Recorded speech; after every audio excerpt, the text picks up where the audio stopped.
Pascal Ireno Koupaki, vos compatriotes percevaient en vous le Churchill New Look dont le pays avait besoin au chevet de son économie menacée.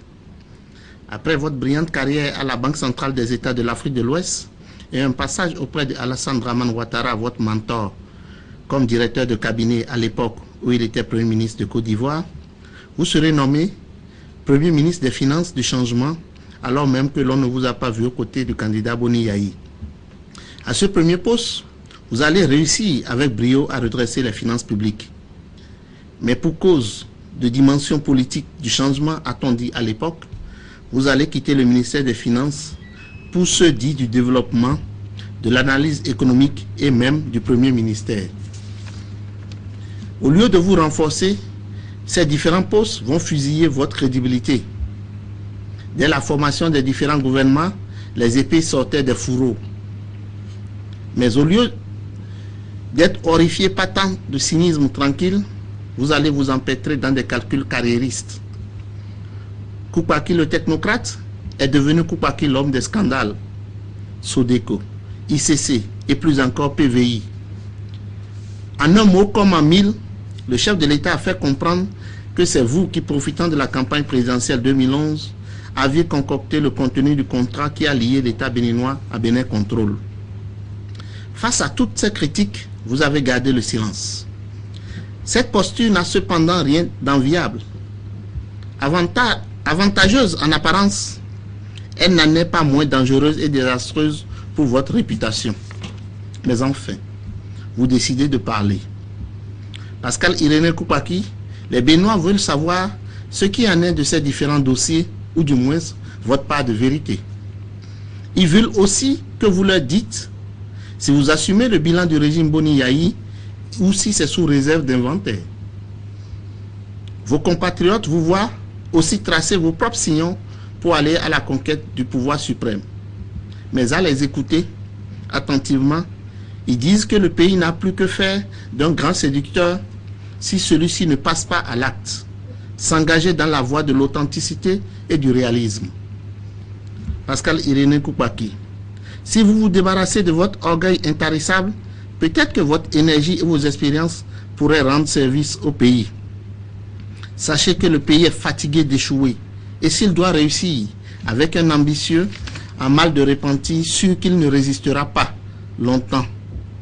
Pour vous interroger, mon confrère André Dossa et moi-même.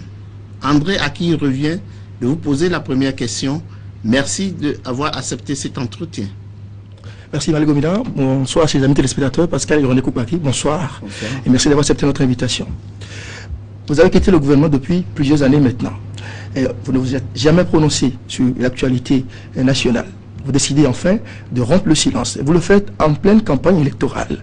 Pascal Irene Koupaki, fait-il de l'opportunisme ou voulez-vous jouer les troufettes? Bonsoir Monsieur Gobina, bonsoir Monsieur Dossa. L'introduction de Monsieur Gobina me faisait un peu sourire. Pourquoi? Je ne me suis jamais comparé à un Churchill quelque part. Ce sont vos compatriotes. Oui, mais il faut quand même dire aux compatriotes que ce qui est valable là-bas n'est pas forcément valable ici. Mais je comprends le sens de cela. Ceci étant, quand même une petite mise au point. Si j'avais décidé de prendre du recul, ce n'est pas que j'avais une obligation de silence.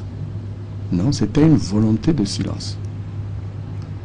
J'ai fait 37 ans de service, dont 24 consacrés à une carrière internationale et 13 ans et demi consacrés à une carrière administrative dans 2 États ouest-africains. Après 37 ans, presque sans repos, il faut absolument prendre du recul. Et donc, j'ai décidé de prendre ce recul pour rentrer chez moi, dans ma maison. Et ma première maison, c'est mon fort intérieur. Je devais me poser des questions pour savoir si le chemin parcouru était parsemé d'erreurs ou de fautes, et si on avait pris le bon chemin.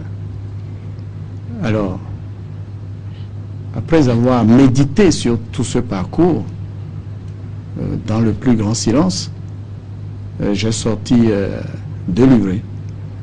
Un premier sur la nouvelle conscience et un deuxième sur le chemin de la nouvelle conscience. Donc voyez-vous, Monsieur Gomina, si j'étais réellement l'homme des scandales, je n'aurais pas eu le courage ou l'audace d'écrire ces 2 livrets. Non, des choses se sont passées et aucun homme n'est parfait. Il faut vivre des expériences et tirer les leçons de ces expériences.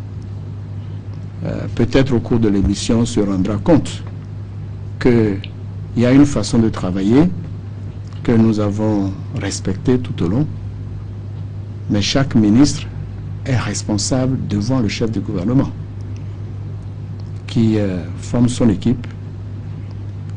On lui rend compte, c'est lui qui définit la politique générale de la nation. J'ai partagé la définition de la politique générale. Je n'ai pas tout vu, parce que je ne suis pas un grand Manitou. Et donc, au fil de l'émission, je vais clarifier tout cela. Mais cette mise au point me paraît nécessaire. Oui, vous avez parlé d'orgueil.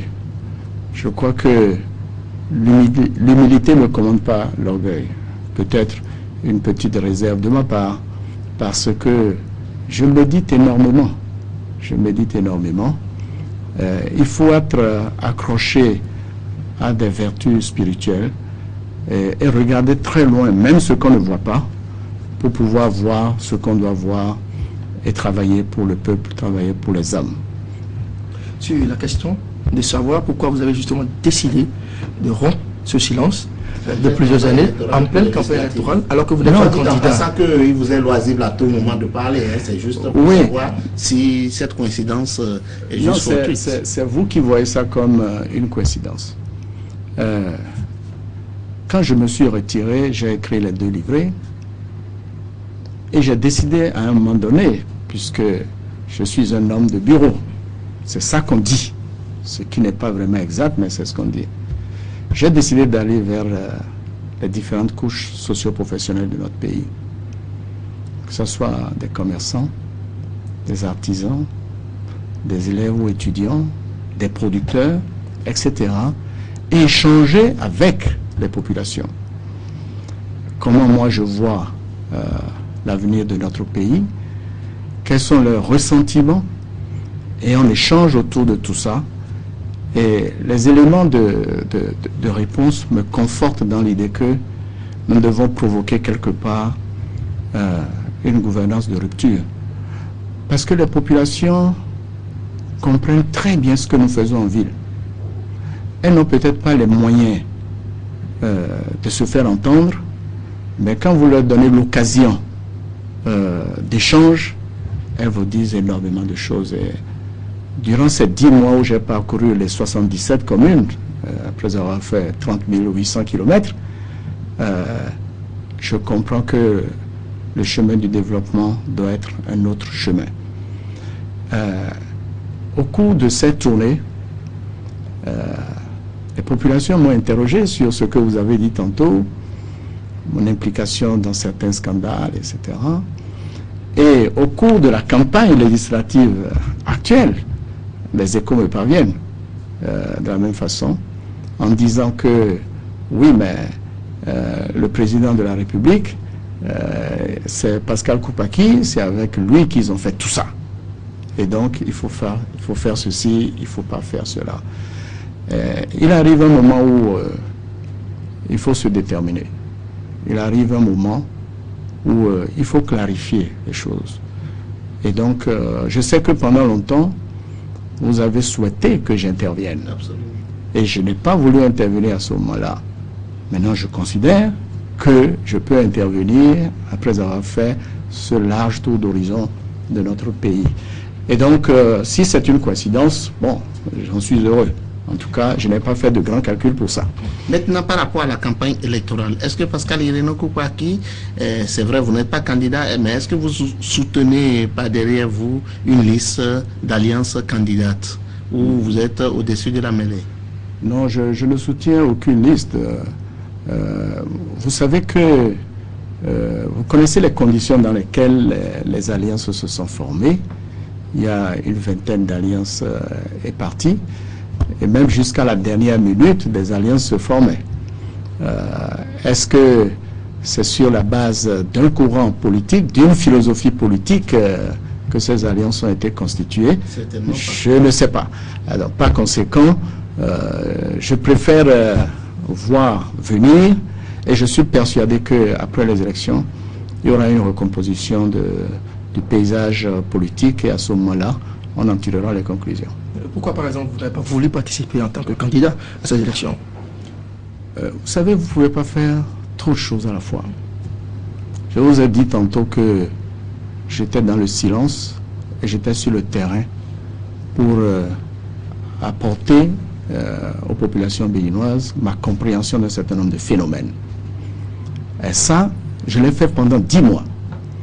Mais si je devais intégrer dans ma démarche les aspects politiques, je n'aurais pas pu parler à tous les citoyens béninois.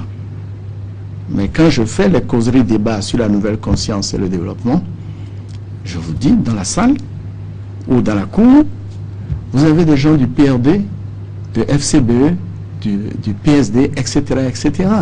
Ma démarche était une démarche citoyenne.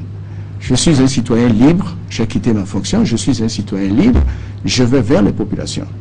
Parce que, à force de mettre la politique au devant de tout, je pense parfois on manque l'essentiel.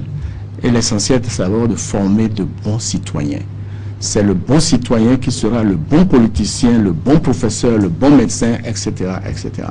Donc, je m'intéresse à ce qui se passe, mais je suis un observateur de ce qui se passe. Et surtout, je vois le rôle de la finance dans ces élections-là. Je vois ce qui se passe. Et donc, je me dis... Il se passe quoi? Ben, il se passe ce que vous relayez dans la presse.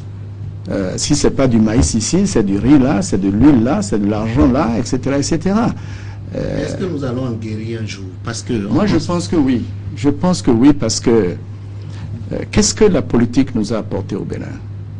Il faut se poser la question. Notre façon de pratiquer la démocratie, qu'est-ce que ça nous a apporté? Notre système partisan est-il le système optimal pour enclencher le développement? Je pense qu'on doit essayer de méditer là-dessus et de revoir ça.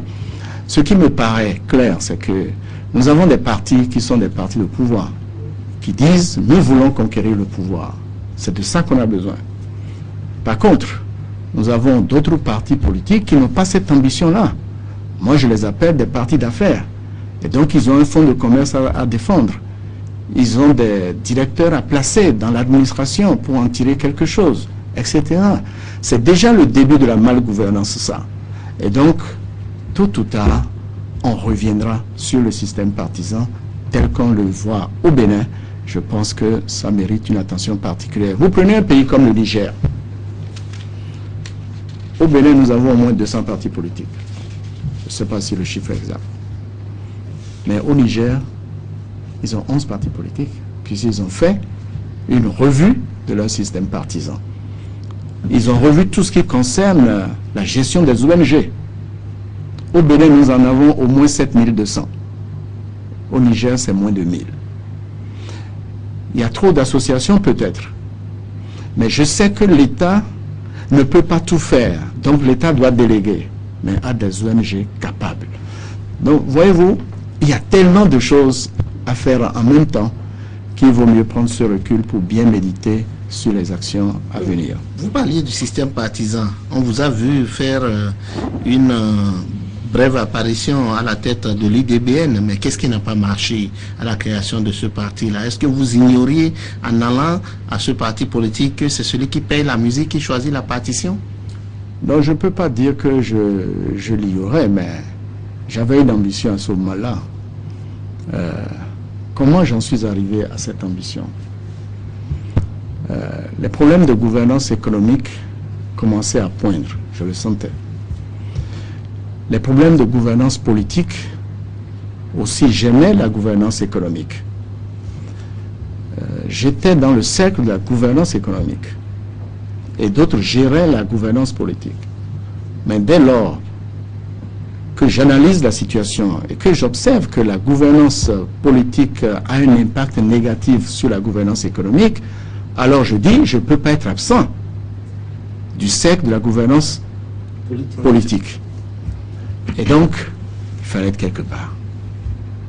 Il fallait analyser la situation. Nous avons analysé avec mes collaborateurs. Et là, c'est une coïncidence parce que le parti, l'UDBN, cherchait un profil comme le mien pour prendre la direction du parti. Et donc, on en a discuté avec leur comité directeur et finalement, j'ai prononcé un discours le 3 octobre 2010. Et si vous vous rappelez très bien, c'était un discours de rupture. Et j'ai reçu beaucoup de flèches à partir de ça. Venait comme de droite, comme de gauche. Et j'ai compris que j'étais vraiment dans l'arène. Mais la gestion de ce parti m'a permis de faire la campagne présidentielle 2011. Et j'en ai tiré de grandes leçons. Maintenant, au cours du deuxième mandat, il y a eu quelques problèmes ici et là. Et la façon de gérer le parti n'était pas dans la droite ligne de ce que je pensais. Et par conséquent, il faut prendre le temps d'analyser les choses. Donc, quand je suis parti du gouvernement, j'ai décidé de sortir aussi du parti et pour voir clair. Certains ont dit que j'allais créer un parti politique. Non, j'en ai pas créé. Il faut voir très clair. Donc, j'ai fait ce passage-là, c'est vrai. C'était pour résoudre un problème, mais ce problème est encore entier. Et pas seulement à mon niveau, mais au niveau de tout le pays. Mais aujourd'hui, vous êtes sans attache partisane. Est-ce que c'est la meilleure formule? Non, je suis avec une attache citoyenne. Et j'ai des contacts dans le milieu politique. C'est tout à fait normal. Parce que il faut échanger pour apprendre d'un certain nombre d'aînés. Vous savez, lorsque j'ai écrit le livret bleu, le premier, sur ce que je crois, la nouvelle conscience, avant de le publier, je suis quand même passé voir tous les anciens présidents de la République, le président de la République actuel, le docteur Thomas Boni-Yayi. J'ai vu les présidents d'institutions de la République. Nous avons échangé sur ce que je ressentais comme étant une difficulté majeure. Et la difficulté majeure, c'est vraiment l'homme béninois. A-t-il été construit? Avec quel esprit? A-t-il une conscience? Quelle est la cause que ce béninois défendra? Est-ce que l'éducation permet de bien définir ça? Est-ce que notre culture est exploitée à bon escient? Je me suis posé ce tas de questions et je les ai vues. On a discuté de ça. Leur expérience m'a été très utile et c'est l'un d'entre eux qui m'a suggéré de lancer ce petit livret et de parler aux populations béninoises.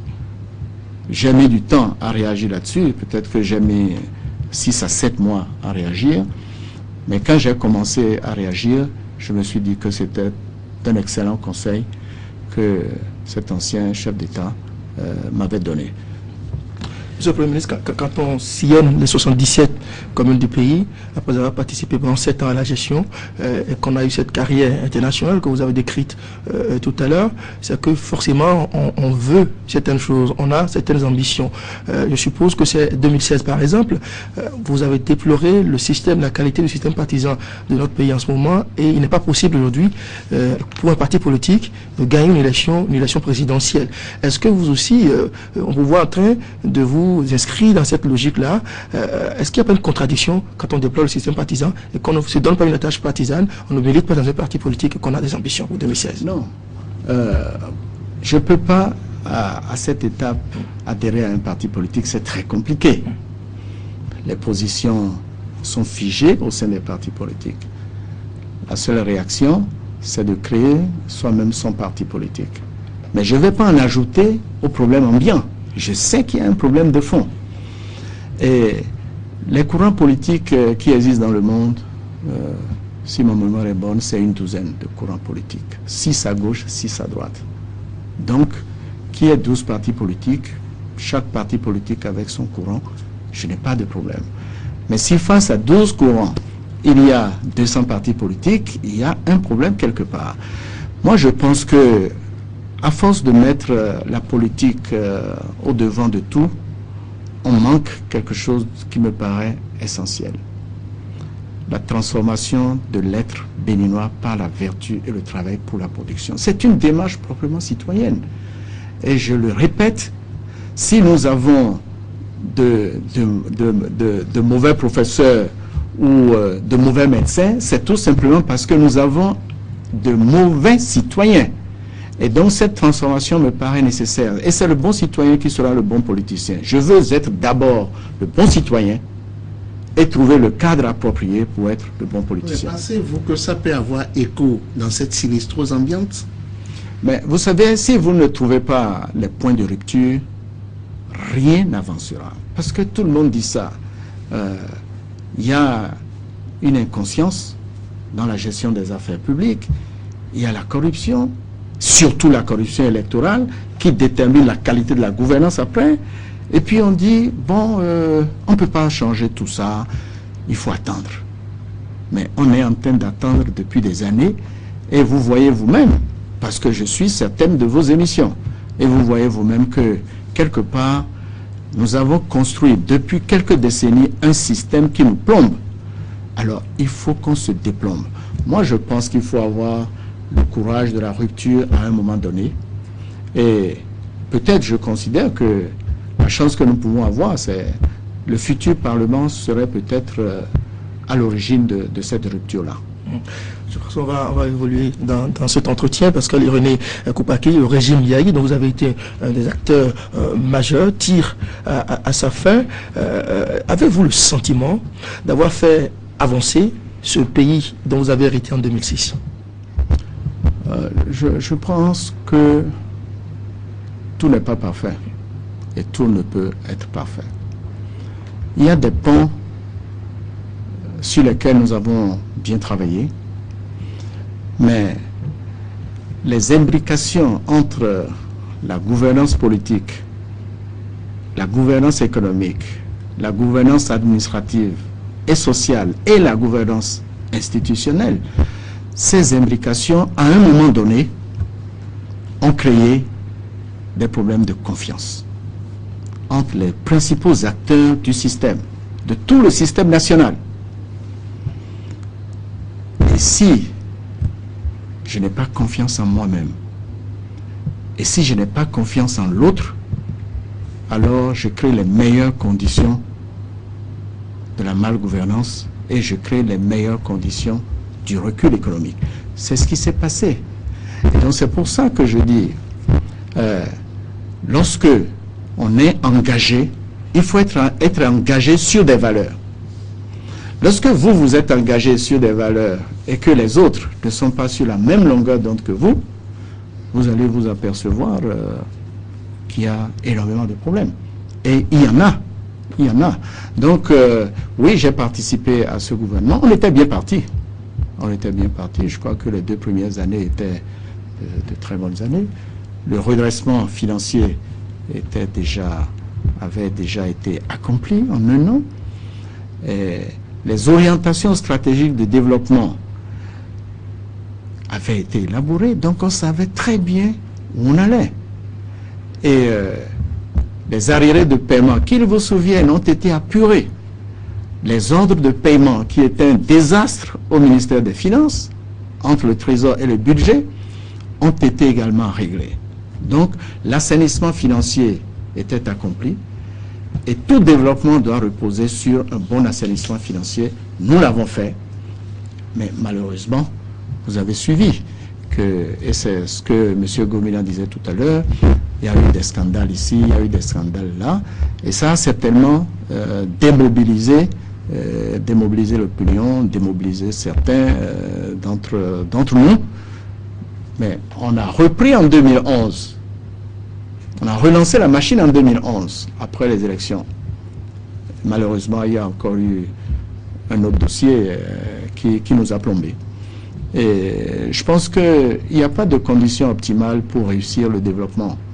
C'est à travers les différentes contraintes qui s'imposent, qu'il faut lever, qu'on trouve le chemin.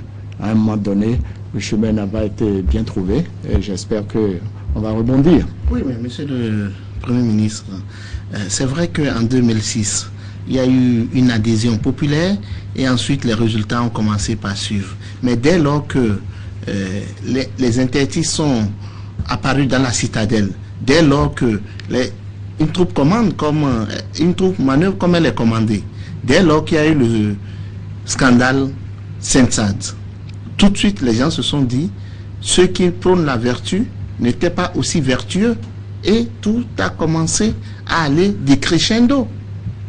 Tous ceux qui prônent la vertu ne sont pas aussi vertueux. Vous parlez de qui? Oui, du gouvernement.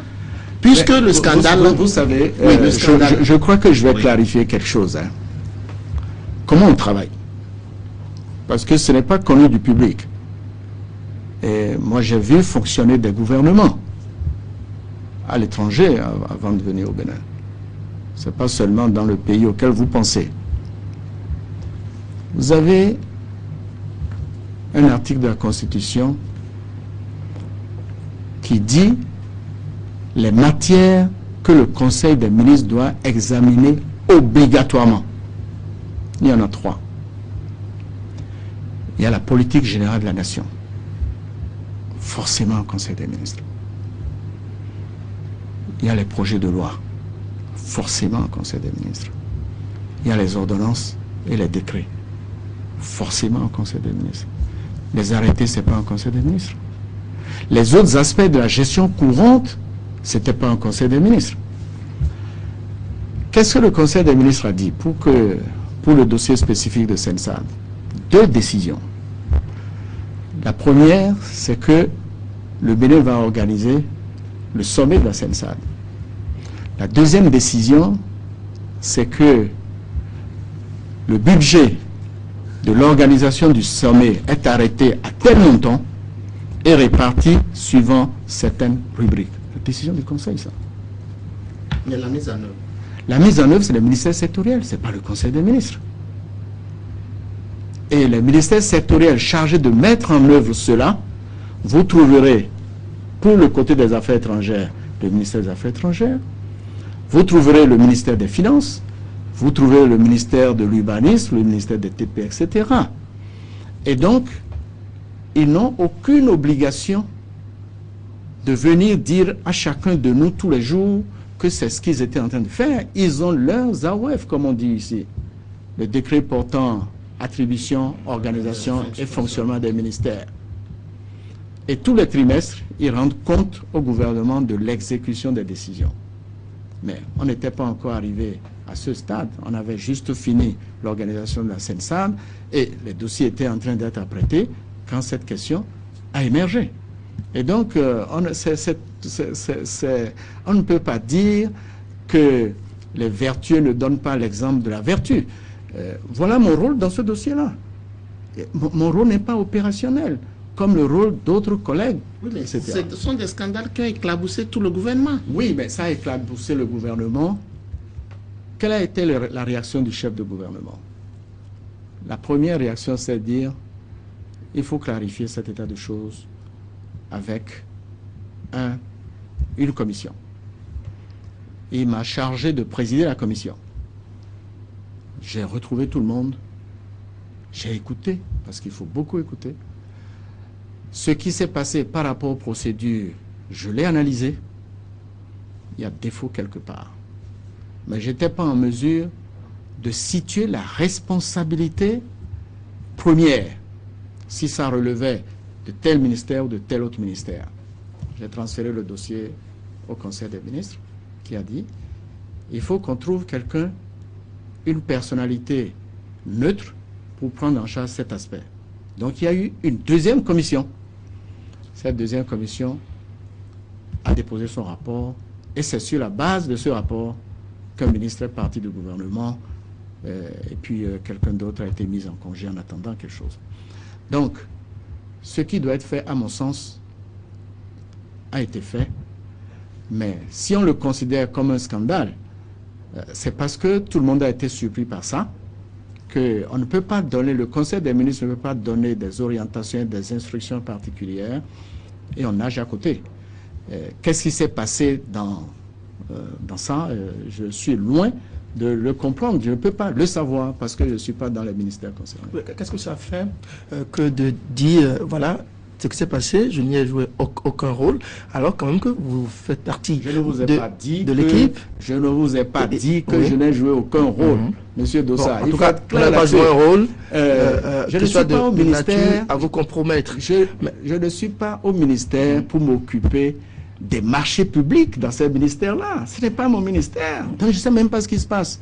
Et je n'ai pas de fournisseur à introduire dans le circuit. Et je n'en ai jamais introduit. Parce que il faut être libre, donner l'exemple d'exemple, être transparent pour pouvoir juger. Si le chef de l'État me demande à moi de présider une commission de clarification des responsabilités, c'est parce qu'il estime que je n'étais pas là. Et donc, j'ai joué le rôle que je vais jouer. Cela étant, quand il y a un gouvernement, il y a une solidarité gouvernementale. Parce que le gouvernement est une équipe. Et ce que l'autre fait, qui entache la réputation du gouvernement, on lui parle de ça, pour qu'il puisse se corriger. Le chef de l'État à l'époque en a parlé. Ce que moi je peux dire, je l'ai dit. Certains cadres ont été relevés de leurs fonctions. Bon, l'essentiel c'est que un scandale de cette nature, il ne faut pas que ça se produise une deuxième fois. Un scandale de cette nature. Oui, sauf que, Monsieur le Premier ministre, il y a eu récidive, puisque le ministre qui avait été mis en congé, il est revenu, et après, c'est le scandale du siège de l'Assemblée nationale. Ça veut dire que, finalement, ça a servi à quoi d'avoir parlé à des collègues s'il n'y a pas eu la sanction? C'est pas moi qui nomme les ministres. Oui, tout le monde en convient. Vous n'êtes pas le chef du gouvernement. Ce n'est pas, c'est pas mon travail. Et donc, je ne peux pas juger de qui est compétent pour faire ceci ou pour faire cela. Je crois que lorsqu'il y a une brèche dans un système, les gens l'exploitent. Dans ce cas, on l'a exploité et ça a mal tourné. Ça a mal tourné. Vous avez compris comme moi que ça a mal tourné. Mais je n'étais pas au ministère, dans le ministère concerné. Et quand ça arrive, on est obligé de dire, mais toi aussi, comment tu as fait cette affaire-là? Bon, je ne peux pas vous dire les réponses qu'on donne, parce que ce n'est pas le lieu.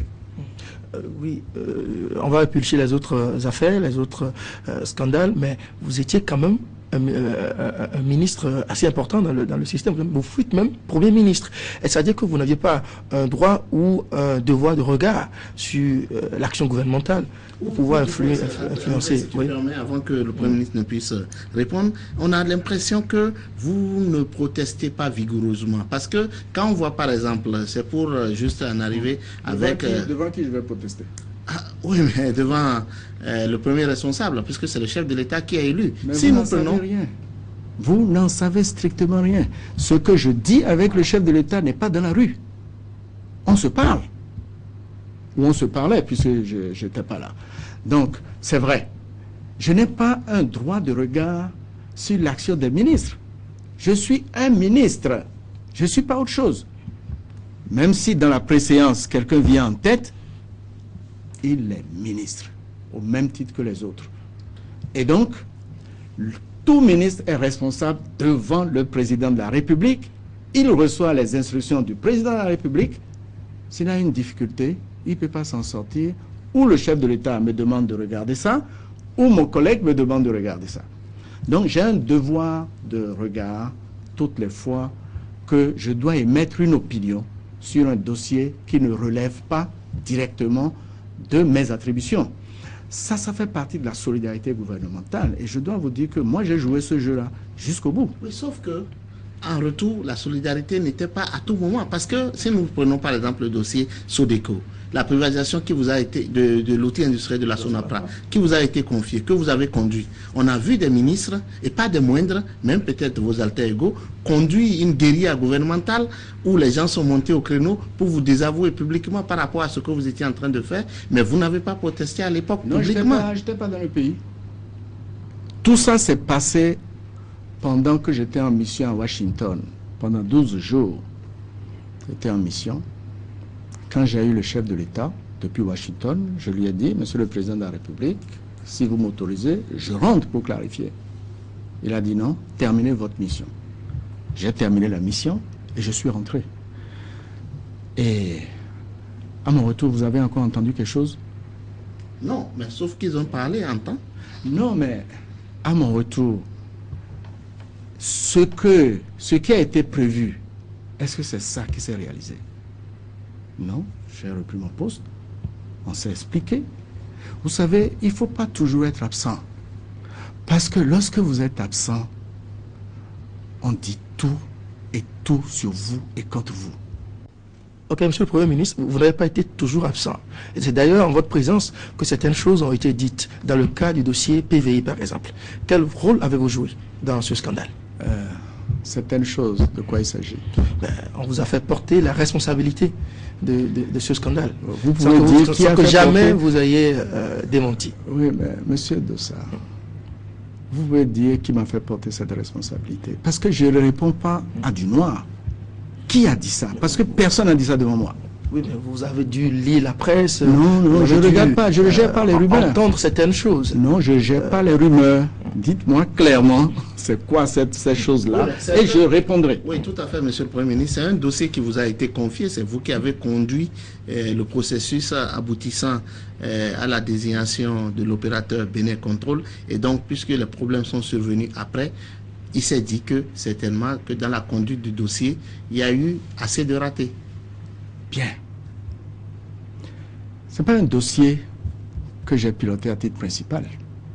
Et je vais vous expliquer ça. Le programme de vérification des importations nouvelle génération, c'est comme ça qu'on l'appelle, a été initié pourquoi? Les fraudes douanières au Bénin en moyenne, c'est 150 milliards par an. 150 milliards par an. Les experts internationaux ont dit, il y a un problème. Et donc, peut-être, l'une des solutions, c'est de dire, en attendant que les douanes béninoises ne soient pleinement efficaces, il faut mettre en place un programme de vérification des importations nouvelle génération. Ce dossier n'a pas été confié au ministère du Développement où j'étais. Parce que le programme de vérification des importations, c'est un programme douanier. Et la douane relève de quel ministère? Celui des Finances. Celui des Finances. Un programme douanier qui s'exécute aux frontières. Frontières aériennes, frontières terrestres et frontières maritimes. Aux frontières maritimes, le principal instrument, c'est le port. Et le port relève du ministère de l'économie maritime. Donc il y a deux ministères en charge du PVI. On peut les compléter par le ministère de l'Intérieur, celui du transport. Celui des transports et celui de la défense nationale si on veut. Mais à titre principal, c'est le ministère de l'économie et des finances et le ministère de l'économie maritime. Je n'étais ni ministre des Finances, ni ministre de l'économie maritime. Mes deux collègues, après de nombreuses réunions, commissions, ont fait une communication en Conseil des ministres pour lancer l'appel d'offres sur le PVI. Le Conseil a approuvé le dossier d'appel d'offres et a demandé au ministre d'opérationnaliser cela. Il s'est passé peut-être 2 mois, 3 mois. Et les collègues ont produit une communication au Conseil des ministres sur le dépouillement de l'appel d'offres et ont indiqué qui est l'adjudicataire provisoire. J'ai reçu cette communication au même titre que tous les autres ministres. Mes collaborateurs n'ont jamais assisté à quoi que ce soit sur le PVI. Bien, donc on examine la communication au Conseil des ministres et le Conseil approuve sous réserve. L'adjudicataire provisoire dans le dossier, c'était le groupement SGS Bénin Contrôle. Je découvrais ça. Et les collègues ont indiqué qu'il faut quand même négocier certains termes encore. C'est un appel d'offres. Hein. On choisit l'adjudicataire provisoire, ça pouvait s'arrêter là. Il y avait des conditions, les collègues ont dit, il faut aller négocier ça. Et ils ont dit, comme le ministre d'État a l'expérience des négociations, il serait souhaitable qu'il participe à cette discussion. C'est comme ça que j'ai présidé la réunion de négociation.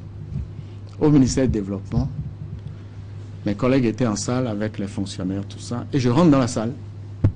Je rentre dans la salle, par courtoisie, on se salue, je salue tout le monde, et je tombe sur quelqu'un. Je dis, mais, Monsieur le Président Patrice Talon, qu'est-ce que vous cherchez ici? Et il me dit, il est en partenariat avec Bénin Contrôle. J'étais le seul à ne pas le savoir. Je le découvrais. Et on a eu de bonnes discussions. Il est en partenariat avec SGS. Il est en partenariat avec SGS. Je découvrais ça. On a eu de très bonnes discussions. Et j'ai noté que l'opérateur Patrice Talon répondait tellement bien aux questions que je me suis posé des questions.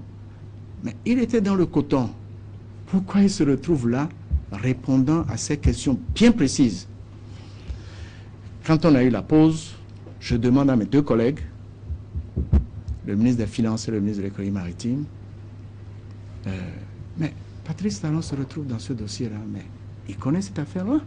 Il dit oui, il a acheté le dossier comme tout le monde, il a potassé, il est allé dans tous les pays, il a travaillé avec la douane béninoise, il comprend très bien de quoi il s'agit. Moi, je me suis dit, pour un Béninois, alors là, c'est chapeau. Donc, nous avons conclu les négociations. Et puis, là où j'ai trouvé que mes collègues ont eu raison de me demander de participer aux négociations, c'est que, chemin faisant au cours des négociations, j'ai demandé, complètement vers la fin, mais le programme de vérification des importations de solides, c'est ça que nous avons traité. Comment vous traitez les liquides? Mais vous savez, j'ai entendu dire qu'on n'a jamais traité les liquides au Bénin. Et je dis, mais les importateurs de pétrole, tout ça, comment ils font? Ils disent non, ce sont eux-mêmes qui déclarent. Mais c'est très grave ça.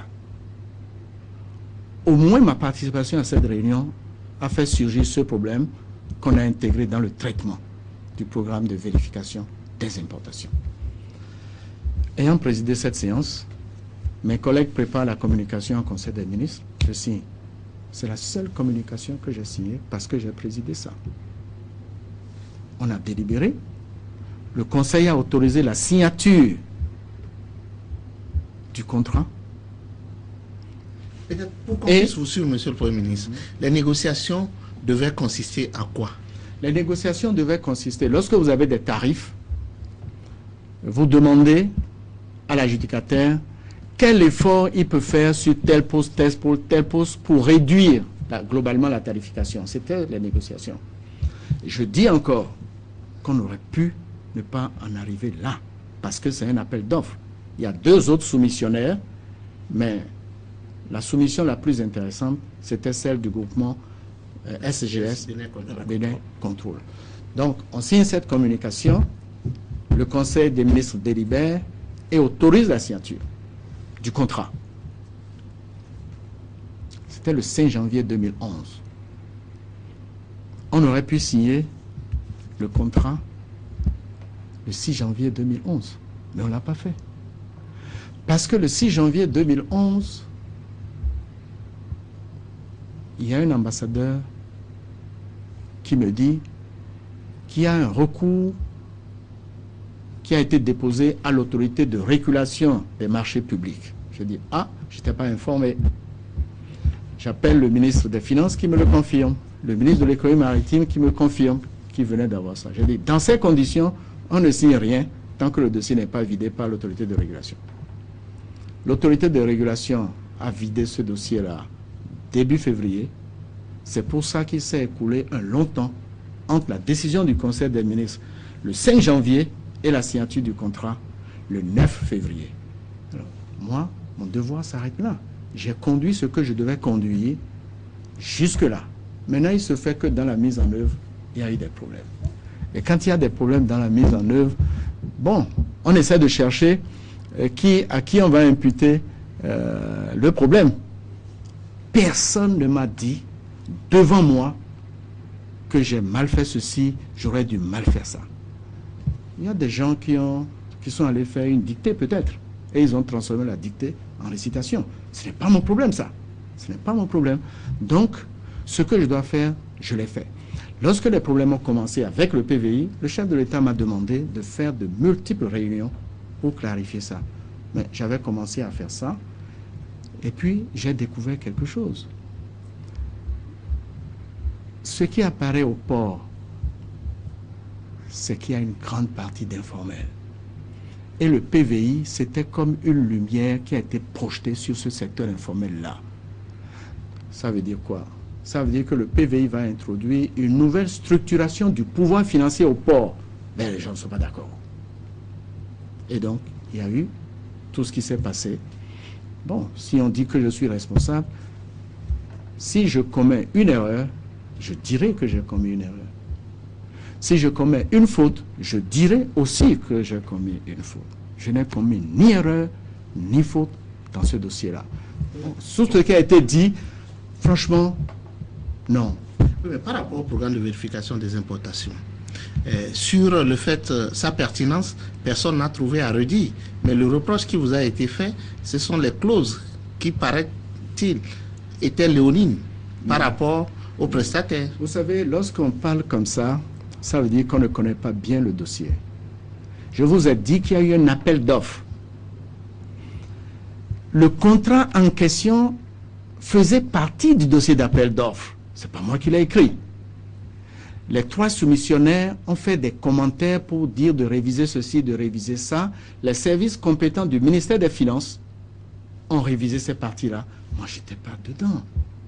Mais le ministre des Finances nous a informé à un moment donné que tel passage du contrat a été reformulé sur la base des indications demandées par tel soumissionnaire potentiel, etc. etc. Bon. Maintenant, on va dire que c'est léonin. Non. Vous savez, nous avons le chic de balancer la responsabilité facilement sur les autres. Mais moi, j'ai la peau dure. Je sais très bien tout ce qui s'est passé. Mais je ne suis pas devant... Mais c'est ce que je vous dis là. Mon rôle dans ce dossier-là, c'est ça que je viens de vous dire, c'est ce qui s'est passé. Alors, maintenant, ce qu'on dit à gauche, à droite, franchement... En termes clairs, vous n'assumez rien de toutes les difficultés liées à la gestion du PVI. Je ne suis pas dans la gestion du PVI. Je vous le répète. Je ne suis pas un ministère d'opérationnalisation. Je participe au Conseil des ministres, on a délibéré sur des points bien précis. On a demandé au ministère compétent la mise en œuvre. Et je vous ai dit que lors de la mise en œuvre, il y a eu des problèmes.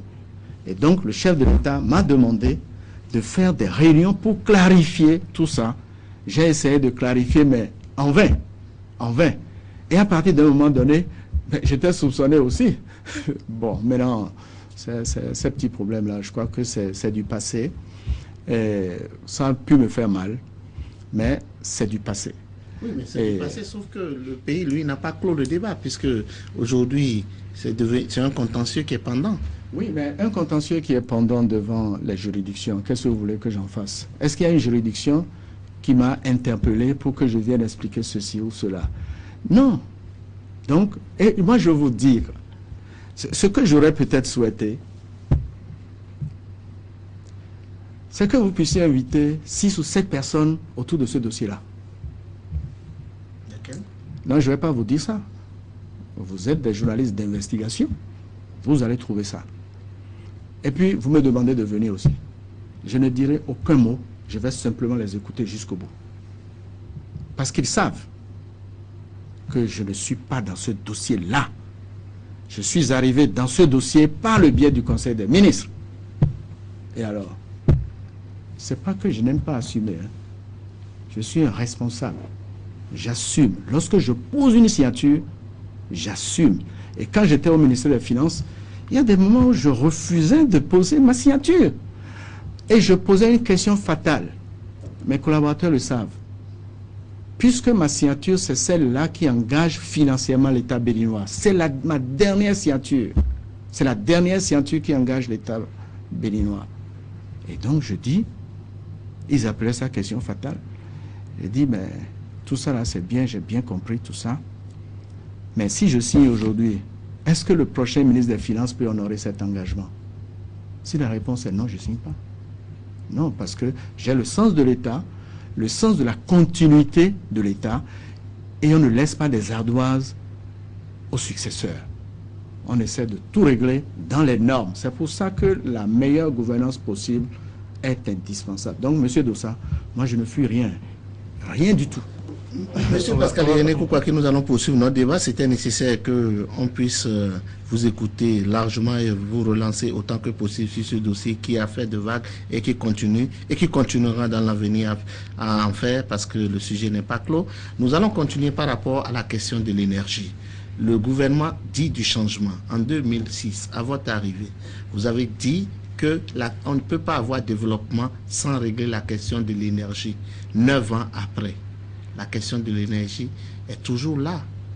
Si nous avons gagné quelque chose en prime, peut-être, c'est ce qu'il est convenu d'appeler le scandale de Maria Gleta. Monsieur Gomina, je ne suis pas ministre de l'énergie. Je vis la situation comme tout citoyen béninois. Donc, ce n'est pas moi qui dois répondre à votre question aujourd'hui. Vous appelez le ministre de l'énergie, il répond à sa question. Seulement ce que je peux dire. C'est sa question liée à la décision d'implanter une centrale à Maria Gleta pour résorber sa question, ce problème d'énergie. Ça ne s'est pas posé comme ça. Il faut faire la part des choses entre les décisions de politique générale et l'opérationnalisation de ce qui a été décidé en Conseil des ministres. Qu'est-ce que le Conseil des ministres a dit? J'ai la mémoire de toutes les décisions. Et je n'ai pas besoin de papier pour ça. Le Conseil examine la situation de l'énergie. Rappelez-vous, en mai-juin 2006, les problèmes énergétiques étaient des problèmes difficiles. Donc c'était un problème structurel qu'on est venu trouver. Et je me rappelais qu'en 1996, 97, il y avait eu aussi une crise de l'énergie électrique au Bénin. J'étais le directeur de cabinet du président Adrien Mbedi à l'époque. Donc j'ai vécu ça. Je connaissais un peu le problème. Et j'ai dit, mais monsieur le ministre de l'énergie, le problème là, de 97-98 est encore là. Qu'est-ce qu'on fait?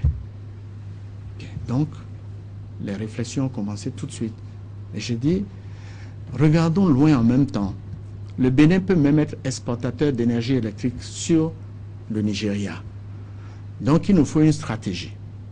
Et le Conseil des ministres a constitué un comité de réflexion stratégique qui a déposé un rapport 6 mois après. Ils sont allés un peu partout dans le monde.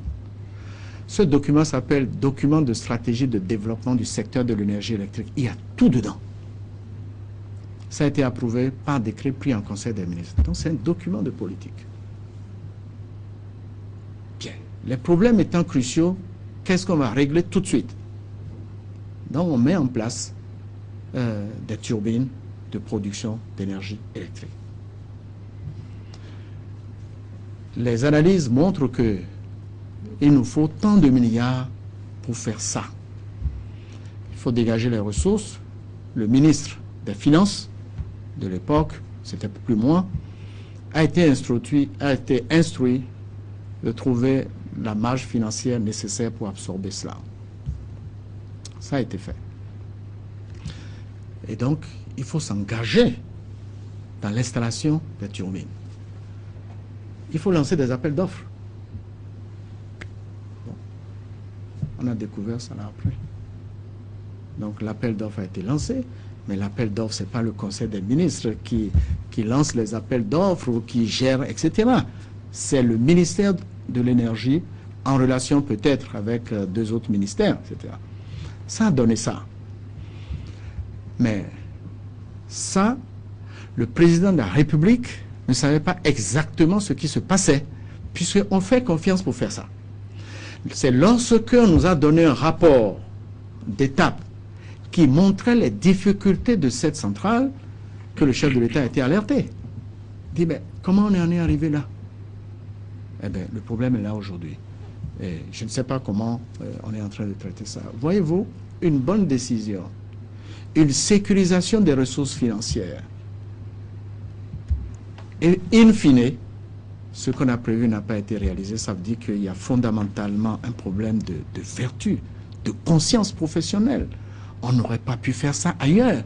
Pourtant, ça s'est passé ici. Donc, il y a un problème. Et ce problème-là tourne autour des questions de gouvernance, qui est la grande plaie qu'il faut absolument traiter chez nous. Mais est-ce que ce n'est pas dû aussi au choix des personnes? Parce qu'on ne pourra pas désespérer de tous les Béninois. Non, il y en a de vertueux. Non. Oui. Ah, vous dites maintenant qu'il y en a de vertueux. Ah, fort heureusement, parce que je sais qu'il y en a. Nous avons de valeureux cadres dans le pays. Mais où ils se trouvent à certains moments, c'est aussi une autre question. Non, le choix des personnes, bon, on les a choisis, ça a donné ça. La difficulté, qu'est-ce que c'est? C'est qu'on n'arrive pas à trouver un système qui décourage ça. Et ça, c'est les sanctions. Bon, peut-être qu'un jour, un rapport sera fait, et les responsabilités clarifiées, et les sanctions prises.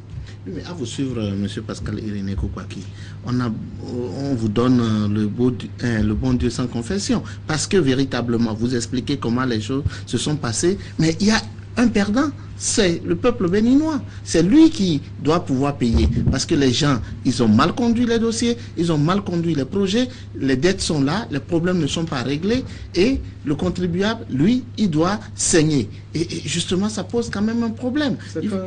Vous avez raison, mais je viens juste de vous dire que si on sanctionnait comme on devait sanctionner, il y aurait moins de ces problèmes-là. Donc, l'impunité est un facteur qui favorise la malgouvernance. Bon, qui doit sanctionner? Bon, moi je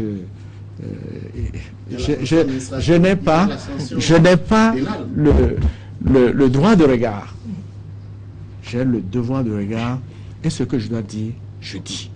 Là où je dois dire mes sentiments au chef de l'État, je le lui dis, on échange là-dessus.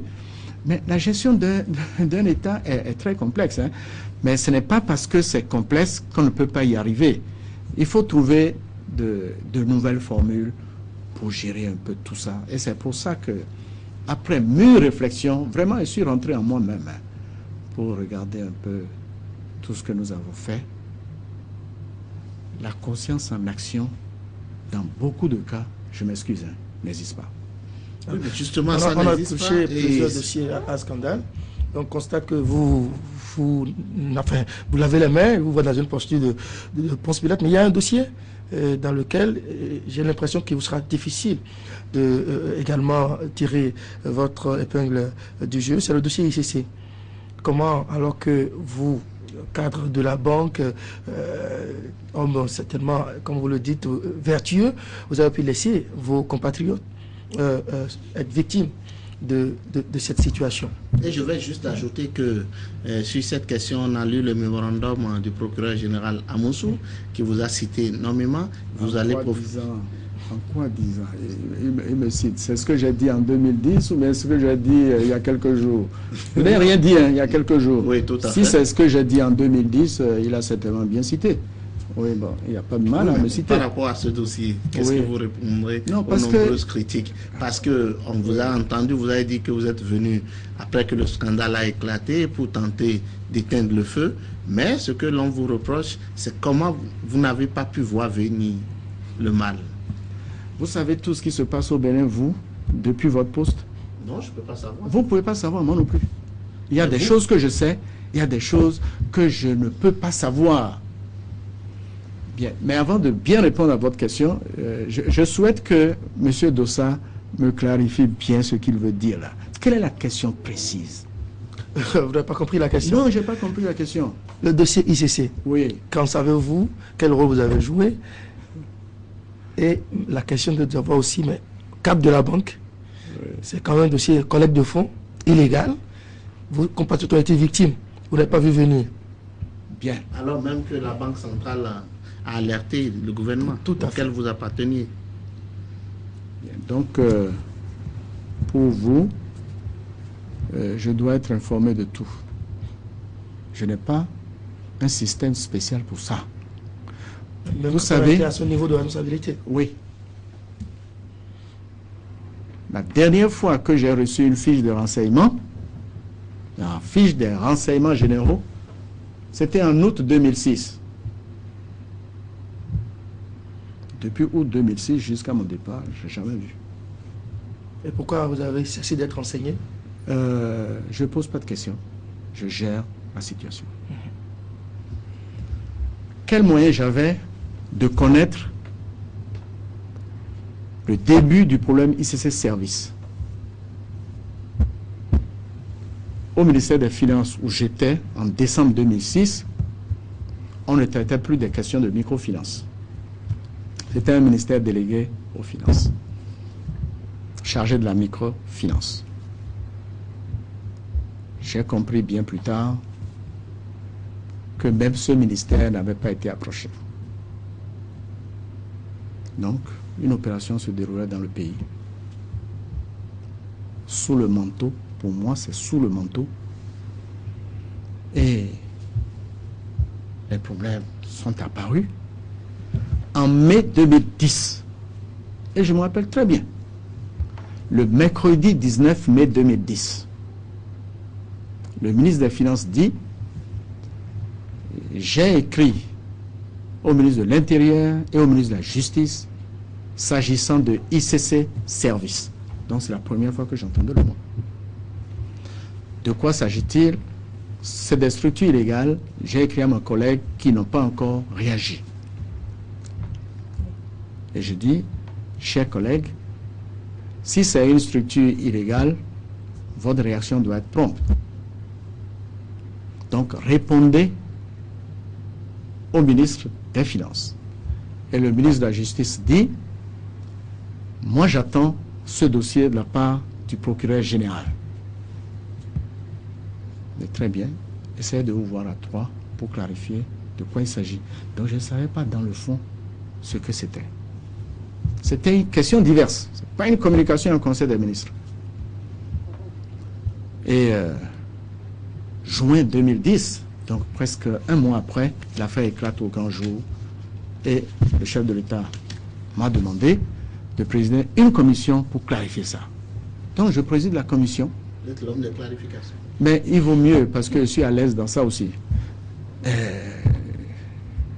Tout le monde est là et je comprends que tous les acteurs étaient encore au fait de ce dossier-là. Sinon je dis non, c'est pas possible. Une affaire comme ça,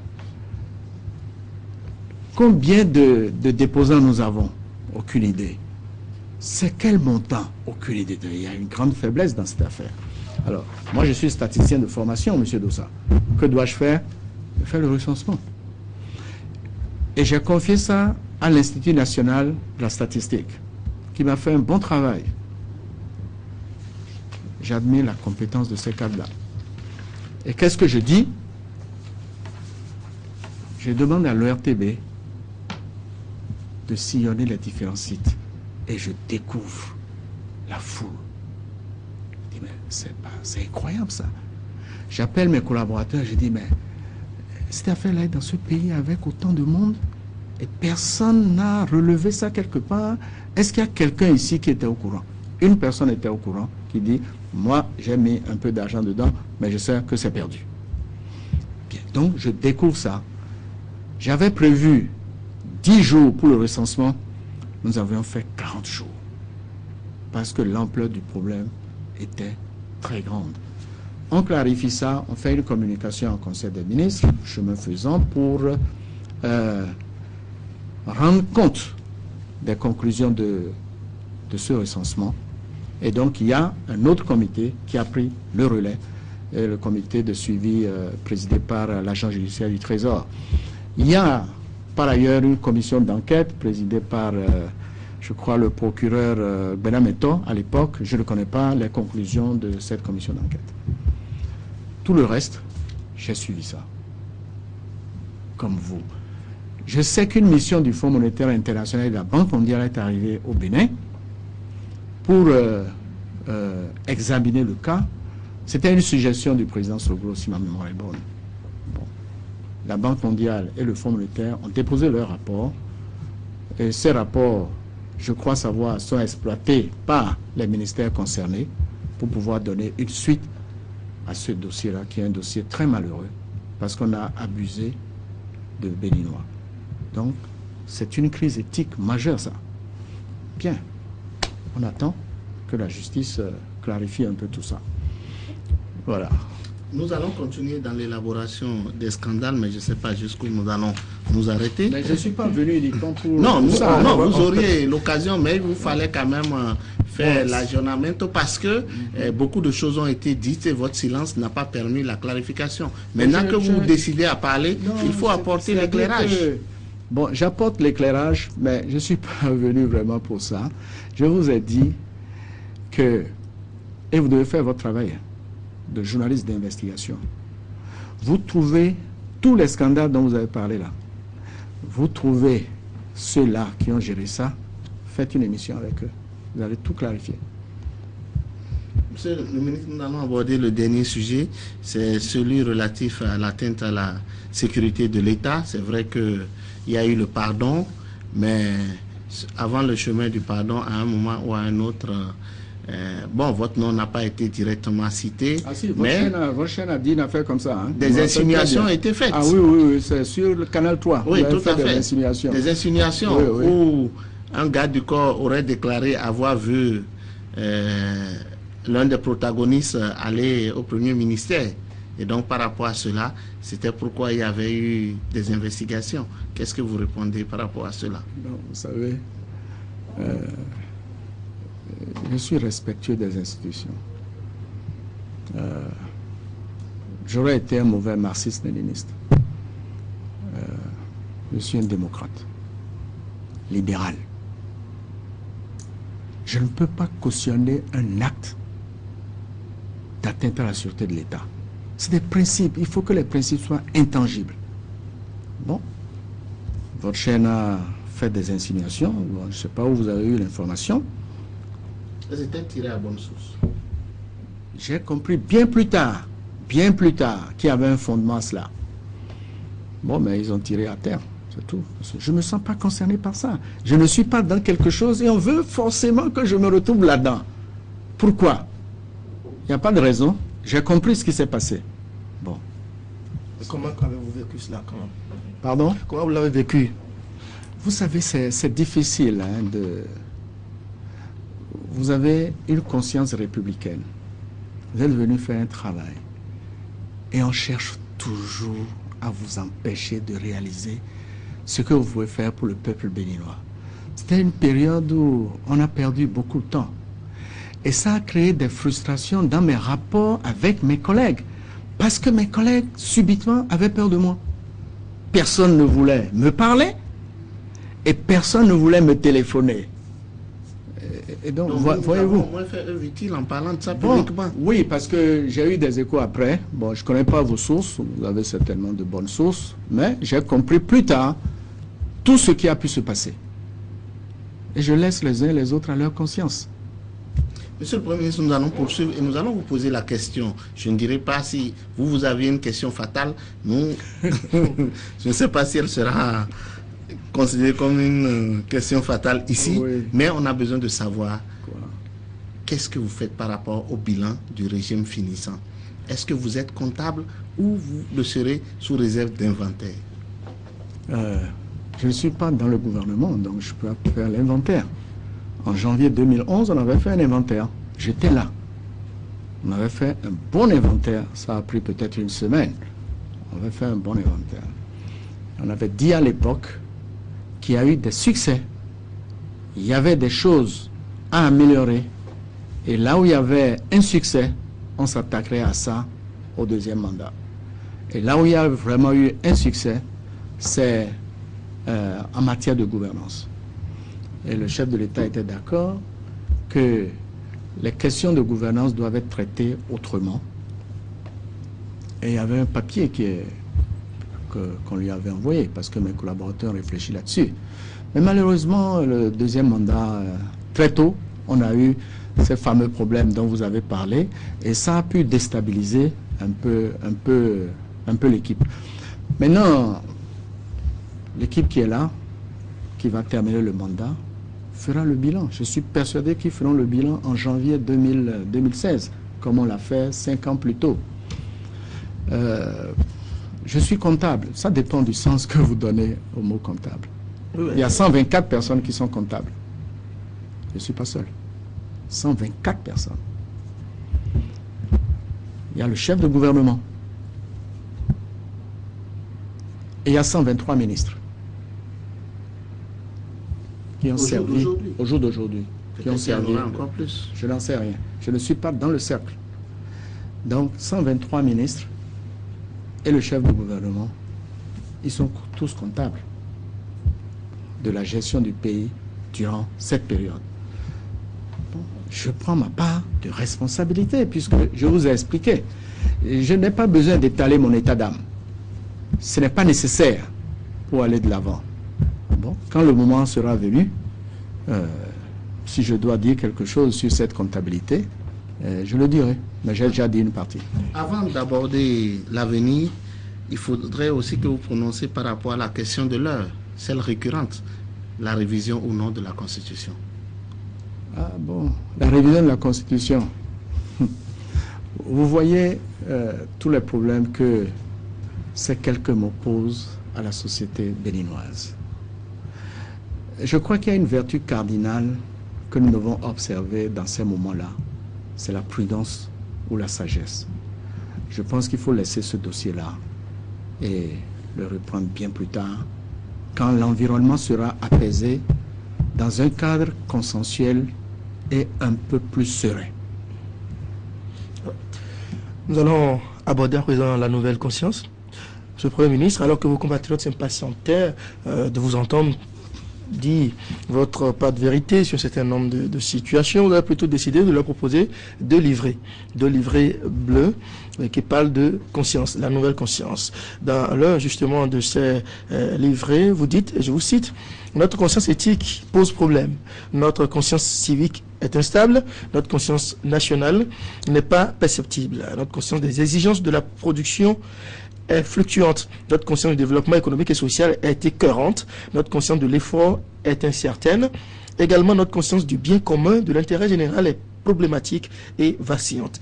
Qu'avez-vous voulu dire par là? Ben, je n'ai fait que décomposer la réalité. J'ai décomposé la réalité. Que vous soyez dans le secteur social, politique, administratif, économique, culturel, vous avez des problèmes de conscience partout. Si il y a eu des scandales, c'est bien parce qu'il y a eu un problème de conscience. Alors, dans ce passage du deuxième livret bleu, il y a 7 à 8 fois le mot conscience. Parce que, prenez par exemple les caniveaux à Cotonou. On construit les caniveaux à coups de milliards pour donner un chemin à l'eau. Qu'est-ce qu'on en fait? Qu'est-ce qu'on en fait? C'est des ordures qu'on met dedans. Ce n'est pas du tout citoyen. Même s'il y a des problèmes de ramassage d'ordures, nous devons traiter ça autrement. Donc, quel que soit le domaine de la vie sociale que vous prenez, vous avez un problème de conscience. Donc, j'ai essayé de découper la réalité pour dire non. Si nous avons en 1990 proclamé la démocratie libérale, et si nous avons ajouté à cela qu'il était indispensable d'arriver au renouveau économique, pour nous donc, les deux choses sont liées. Renouveau démocratique, renouveau économique. C'est dans ce contexte-là que nous avons essayé de gérer. Mais chemin faisant, et ayant pris du recul, avec tout ce que vous avez dit, j'ai dit non, il y a un problème de conscience. Alors, entre le renouveau démocratique et le renouveau économique, il y a un maillon qui manque. Et ce maillon, c'est le renouveau des valeurs. C'est le renouveau des valeurs. Sans ces valeurs-là, il n'y aura pas de progrès dans notre pays. Sans cette conscience, en toute action, il n'y aura pas de progrès. Ayant vu la question de cette façon, et c'est cet aspect-là que j'ai partagé avec les personnalités, une douzaine de personnalités au Bénin, et bon, je vais parler à nos citoyens, à nos concitoyens. Quand vous leur parlez, parce que ce n'est pas une conférence, hein, c'est vraiment des causeries. On pose des questions, j'y réponds, d'autres répondent, etc. Il faut arrêter de penser qu'à l'intérieur du pays, en dehors des villes, il faut arrêter de penser que les Béninois ne savent pas ce qui se passe. Ils le savent très bien. Et d'ailleurs, il y a un documentaire qu'on est en train de produire. Ce sera disponible bientôt. Si vous voulez bien, vous pourrez diffuser ça sur cette question-là, de nouvelle conscience. Donc, je me suis dit, non, entre le renouveau démocratique et le renouveau économique, il faut le renouveau des valeurs. Et la meilleure façon d'y arriver, c'est de travailler sur notre état de conscience. Si nous avons cette conscience-là, ben écoutez, vous déjà le matin, vous êtes à l'heure au boulot. Ça ne se passe pas toujours ainsi. Vous faites confiance à M. Gomina, je suppose. Ça, c'est important. Et M. Gomina vous fait confiance. Et vous avez confiance en vous-même. Interrogeons-nous. Est-ce que les Béninois se font confiance? Pour traiter de l'intérêt commun, il faut un minimum de confiance. Je n'ai pas toujours trouvé ça. L'éthique n'est pas souvent au rendez-vous. La justice non plus. La tempérance non. La fraternité parfois douteuse. La solidarité non. Et alors, qu'est-ce qu'on veut faire dans un contexte comme celui-là? C'est pour ça que je dis, la nouvelle conscience, c'est l'assimilation des valeurs. Où est-ce qu'on assimile les valeurs? Ce n'est pas l'éducation. Et après avoir rencontré autant de Béninois, peut-être quelque chose comme 30 000 seulement, ce n'est pas beaucoup, autant de Béninois, dans lesquels je retrouve des enseignants, mais à 99%, ils disent que le système éducatif est mauvais. Et qui va assurer la relève? Ils veulent que ça change d'ailleurs. Et ils sont pour la plupart d'accord qu'il y a un chaînon qui manque, c'est le chaînon de cette conscience-là, de cette valeur. Imaginez-vous, pour recruter des vacataires dans des collèges publics, les vacataires doivent soudoyer l'administration. Un pauvre jeune qui n'a pas d'argent, qui veut travailler, il faut qu'il trouve soit 15 000 ou 100 000 à verser d'abord.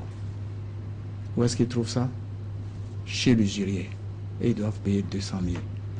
Mais on aggrave les conditions de la pauvreté. Donc il y a un problème sérieux qui est là, qu'il faut traiter par la revue de l'éducation, du système éducatif.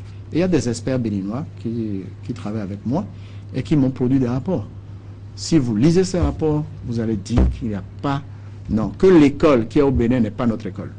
C'est une autre école. Donc il faut revoir tout ça. Il y a la question de la famille, c'est essentiel. Les parents travaillent, les enfants sont livrés à eux-mêmes. Mais l'éducation de base est d'abord familiale. Il faut encourager les familles à s'occuper un peu plus des enfants. L'école prend le relais et les partis politiques doivent prendre le relais. Parce que la vie militante... L'amnésis, ou bien les deux? Non, rénové. Parti politique rénové. Il y a quelques partis politiques qui ont des écoles. Pour moi, ce n'est pas suffisant. Parce que pour former l'esprit républicain, à côté de l'esprit citoyen formé par l'université et les écoles, il faut que les partis politiques forment les gens à la vie militante. Et ça, si on a 200, c'est impossible. Donc il faut regarder autrement cela. Mais le diagnostic est fait, mais on commence par où? On commence par où? Oui, je pense qu'il faut commencer par une gouvernance de rupture. Dans tous les secteurs dont j'ai parlé, que ce soit éducation, agriculture, santé. Oh là là, les gens m'ont parlé des centres de santé. Non, on est ici, mais on ne sait pas ce qui se passe là-bas. Dans tous les secteurs, il faut qu'il y ait des volontaires qui ouvrent les dossiers, qui disent oui, bon, on a fait comme ça depuis fort longtemps. Nous décidons à partir de maintenant de faire autrement. À vous entendre, j'ai le sentiment que vous voulez réinventer le béninois, mais ce discours n'a rien de nouveau. Les politiques disent toujours qu'il faut marquer la rupture, il faut changer ci, il faut agir sur l'éducation. Oui. De quel bâton disposez-vous d'un bâton magique? Ça va changer, ça doit Ça changer. changera. Et bon, sauf que ça n'a pas changé. Monsieur Gomina, il ne faut pas tourner certains concepts en dérision. Non, nous tournons Au moment où on le disait, tout le monde était emballé. Vous avez le manuel d'opérationnalisation du changement? Vous ne l'avez pas. Et donc les philosophes du régime auraient dû l'écrire. Ils ne l'ont pas écrit. Vous avez eu un document sur la refondation? Il n'y en a pas eu. Mais comment les gens doivent le savoir? C'est la même chose. Lorsque le GMR a échoué, ou lorsque le PRPB a échoué, on a dit qu'on a conceptualisé les choses, mais dans la mise en œuvre, le problème s'est posé. On a encore fait des errements, la conférence nationale, on a juste posé le problème politique, on n'a pas eu les fondements de notre vivre ensemble, de notre devenir, et aujourd'hui, vous savez, il y a trop de ratés. Non, ne désespérons pas. Parce que si vous me parlez comme ça, c'est qu'il n'y a pas une possibilité de rebondir. Non, nous ne le disons pas. Nous voulons juste que vous nous donnez la possibilité, c'est-à-dire que par nos mots MAUX, vous ne trouvez pas seulement des mots MOTS. Si vous commencez à appliquer des sanctions au Bénin, vous allez régler beaucoup de choses. Je connais les pressions qui s'exercent sur les dirigeants lorsque quelqu'un est en faute. Mais il faut que l'homme d'État soit au-dessus de ces pressions-là pour commencer à donner des exemples. Parce que si on ne donne pas des exemples, on encourage les autres à poursuivre dans cette mauvaise voie. Donc, moi, je ne suis pas pessimiste. C'est-à-dire, par quel bout prendre le problème? On a voulu le prendre par le bout du changement, mais il y a eu des problèmes. On a voulu le reprendre par le bout de la refondation. Il y a eu des problèmes au deuxième mandat. Et donc, le concept qui a été développé, chemin faisant, l'a oublié. Moi, je développe un concept à partir d'une réalité que j'ai observé parce que j'ai été dans ce système-là. J'ai fait mon école. J'ai acquis cette expérience-là que vous ne trouverez pas dans Tokwa. Et je dis, le système éducatif doit être repris pour lui donner une nouvelle dimension, une dimension qualitative. Parce que c'est la qualité qui fait évoluer, ce n'est pas la quantité. Mais pour mettre ça en œuvre, faut-il des politiciens ou des technocrates ou alors un mélange de deux? Qui prend les décisions dans un pays? Pas les technocrates, c'est les politiciens. Donc il faut des politiciens avertis de ça. Et que ces politiciens s'entourent de cadres valeureux. Parce que parfois, j'ai eu le sentiment que les cadres ne sont pas toujours au bon endroit. Et quand j'ai interrogé le secrétaire général du gouvernement pour dire, mais je crois savoir ceci, il me dit, ah, bon, mais il n'a pas les 10 ans d'expérience, mais c'est ce que le collègue a proposé. Bon, mais tout ça là, le chef de gouvernement, lui, n'est pas au courant. Donc il y a des choses qui se passent par derrière. Donc, il me semble que nous avons besoin d'une chaîne. Et dans cette chaîne, il faut des maillons. Et la force du maillon, la force de la chaîne doit être la force du maillon le plus faible. Donc tout le monde dans le système doit pouvoir se tenir. C'est ça qui manque, parce que quand je pose à travers le problème de la nouvelle conscience, la confiance entre les Béninois, c'est fondamental. Parce que j'ai ressenti ça, et ce n'est pas bon de travailler dans une ambiance de méfiance ou de défiance. Monsieur le Premier ministre, est-ce que vous n'avez pas le sentiment de prêcher dans le désert? Vous dites que c'est la politique qui prenne les décisions dans un pays, et nous savons surtout par ici que éthique et politique, ça ne fait pas bon ménage, c'est deux droites parallèles. Alors comment vous prenez la nouvelle conscience alors que nous savons que ce n'est pas possible? C'est forcément avec des Béninois que vous allez devoir mettre en œuvre cette vision. Mais vous savez, moi je ne suis pas d'accord avec vous. L'éthique et la politique, c'est deux droites parallèles, non? Il y a une intersection quelque part. Il faut absolument trouver ça. Si vous dites que les deux choses sont parallèles, ça veut dire qu'il n'y a aucune correction possible à la malgouvernance. Mais c'est catastrophique. Il faut absolument corriger la gouvernance. C'est pour ça que je dis... Le collègue a voulu dire peut-être qu'on ne fait pas la politique avec la morale, mais on ne la fait pas davantage sans. Bien, ça veut dire quoi? Ça veut dire que nous devons trouver là où mettre le curseur. Aucun homme n'est parfait. Et donc nous avons nos faiblesses, nous avons nos qualités, mais il faut que nos qualités surpassent nos faiblesses. Dans le monde d'aujourd'hui qui est changeant, où les autres évoluent plus rapidement, il faut que l'homme politique ait un minimum d'éléments de technocratie. Sinon, il se fera rouler par les cadres. Ça, c'est sûr. Et donc, il faut qu'il ait ces éléments-là pour pouvoir bien orienter. Donc, il faut qu'il soit entouré d'experts qui n'ont pas d'intérêt personnel dans le système. Et dès lors que vous avez des experts qui ont des intérêts personnels, vous faussez tout. On n'a pas besoin d'être 10 millions pour changer le Bénin. Non. On a besoin peut-être de 10 000 volontaires. Au maximum de 100 000 volontaires. Et 100 000 volontaires, ça ne fait que 1%, je crois, de la population béninoise. Ouais. Donc, c'est possible. Je souhaite que, et là je rends hommage à un de vos collègues disparus, François Messan, que j'ai toujours considéré comme un éveilleur de conscience, parce que dès qu'il démarre, j'ai une idée de là où il veut aller. Et puis, tous les autres aussi qui animent cette émission. C'est important qu'on trouve dans un système national des gens qui alertent. Ce sont eux qui doivent sonner l'alerte. La sonnette d'alarme doit être là. Il faut souhaiter. Non. Aux interpellations de bonne foi? Non.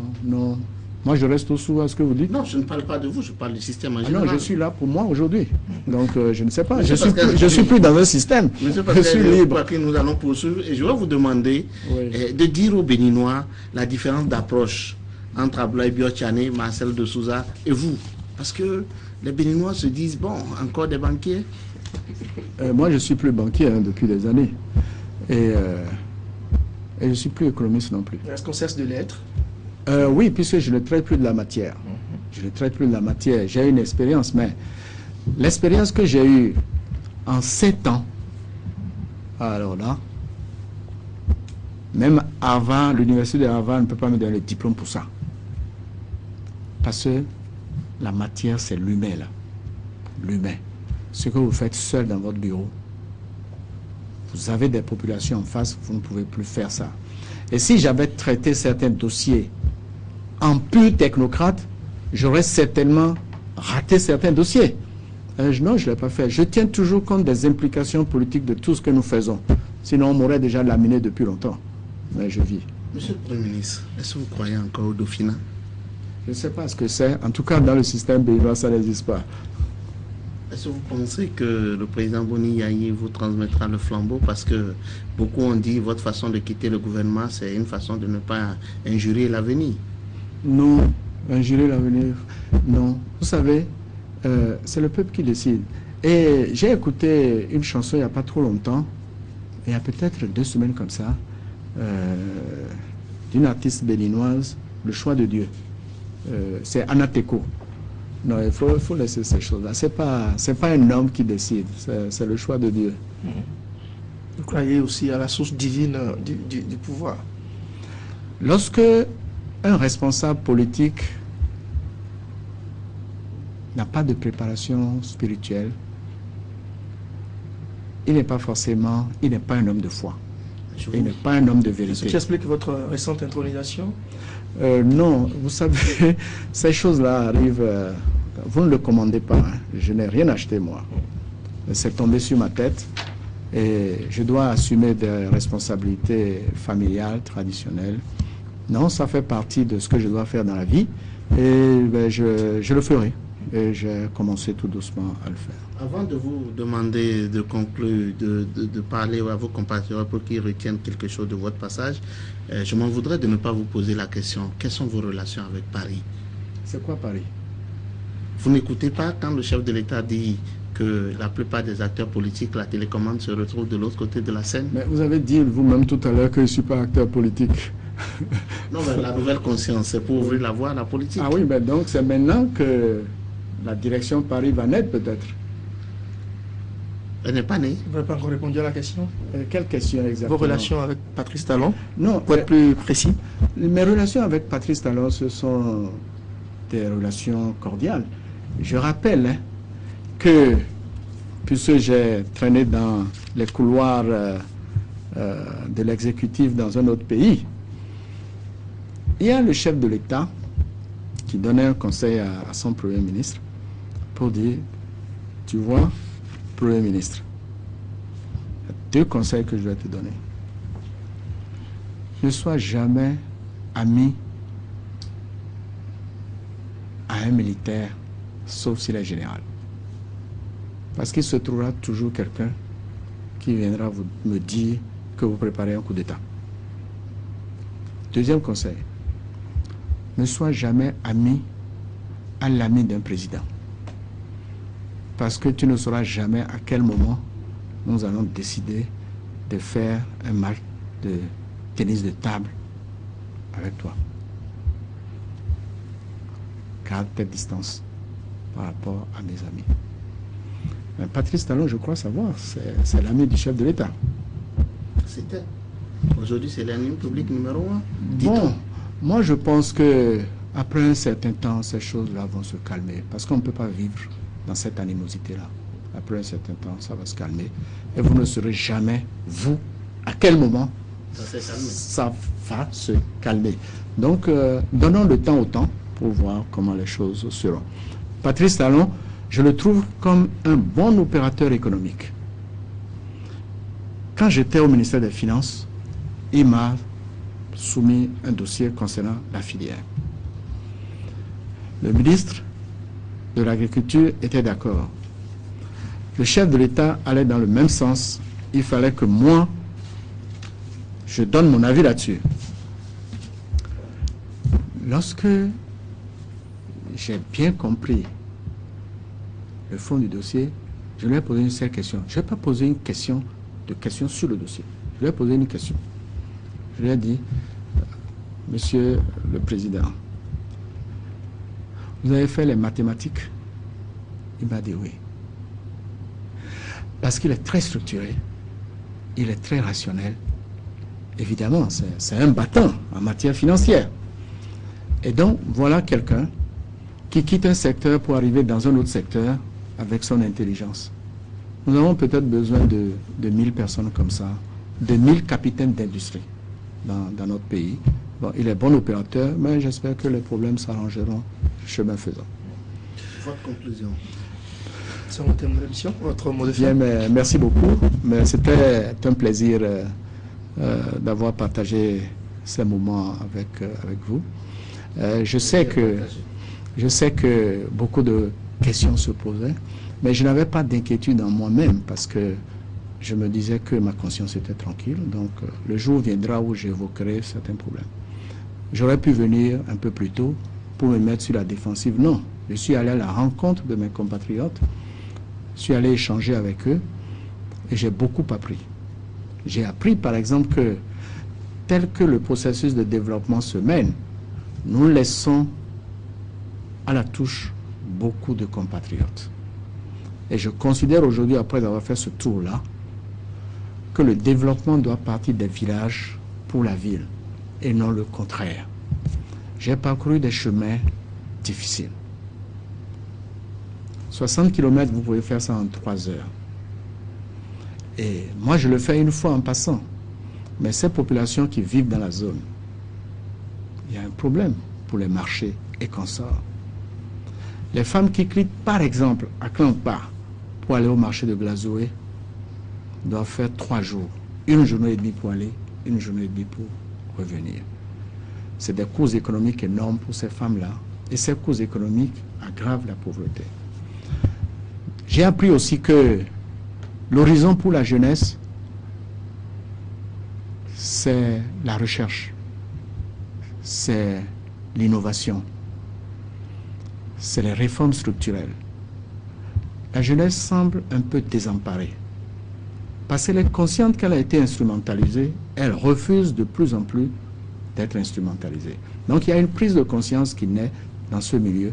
C'est pour ça que j'ai dit aux jeunes que j'ai rencontrés que l'esprit jeune, pour moi, c'est l'esprit nouvelle conscience.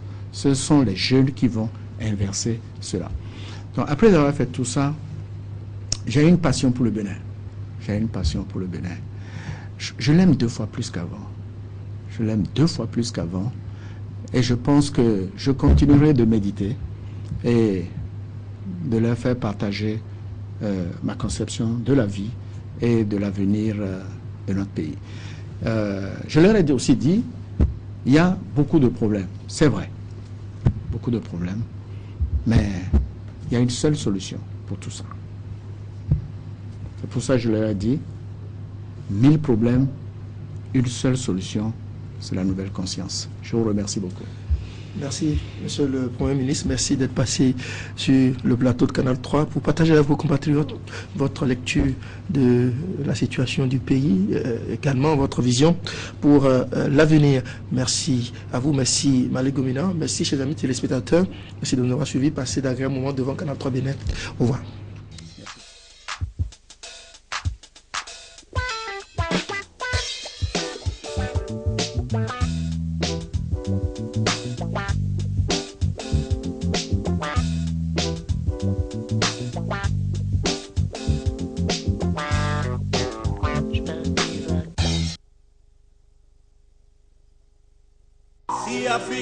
Découvrez l'Afrique dans toute sa splendeur avec Sea Africa, le premier bouquet panafricain Made in Africa. Un bouquet de plus de 70 chaînes internationales et africaines, dont National Geographic, Canal Star, France 2, France 3, France 5, CNN, BFM TV, TG, Cartoon, Combat Sport, Suna et bien d'autres chaînes. Et quelle que soit l'offre, plus